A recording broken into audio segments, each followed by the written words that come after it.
Oh yes, mambo ni aje mfuatiliaji wetu wa Anwar TV. Karibu sana kwenye dakika za moto kabisa za burudani, mahali ambapo muziki unakutana na story, vipaji vinakutana na ushindani, na hits zinazotawala anga za muziki wa Tanzania zinapata nafasi ya kung'aa. Mimi ni Rahma Bilali, na kama dawa leo bana, nimekuja na kitu special, kile ambacho mashabiki wa muziki wamelalamika wiki nzima wanakitaka. Kama Anwar TV hatuna baya, tukasema leo subiri tuwasogezee. Mwaka 2025 umekuwa mwaka wa ushindani mkali kwenye game ya Bongo Flava, na leo tunapiga darubini kwa kina kuangalia wanaume na waliofanya vizuri mwaka 2025 na kufanya mwaka huu uwe moto kwenye muziki wa Bongo Flava. Kutoka kwa wakali wanaoongoza chati, wanaoanzisha trendi mpya, hadi wale wanaoteka mitandao kwa hits zisizopoa, tunasema hawa ndio mabwana wa tauni mwaka huu. Kwa hiyo kaa vizuri, ongeza sauti, maana safari ya burudani inaanzia sasa. Hawa ndio wasanii wa kiume waliofanya na waliotamba zaidi kwenye muziki wa Bongo Flava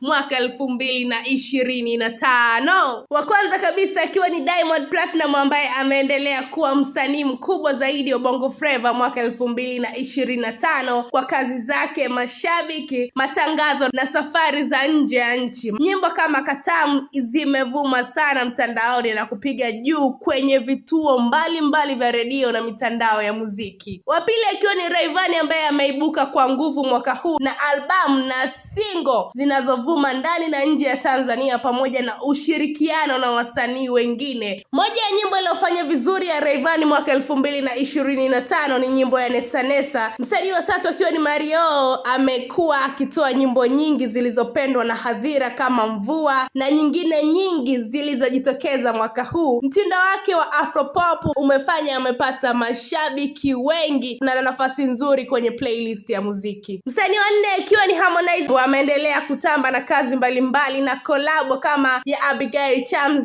huku akionyesha ubunifu wake katika muziki. Ni moja wa wasanii waliokuwa na nyimbo zinazopigwa sana mwaka huu. Msanii wa tano ni Jay Melody, ambaye ameonyesha ukuaji na umaarufu kupitia nyimbo kama Sina, Turudiane na kupata rotation nzuri kwenye redio na playlist. Msanii wa sita akiwa ni Ibra ambaye ameonekana pia kufanya vizuri kwa kazi zake za mwaka, haswa kutokana na ushirikiano na wasanii wakubwa na utegemezi wa mashabiki. Na msanii anayetufungia top 7 waliofanya vizuri wasanii wa kiume mwaka 2025 ni Juma Jux.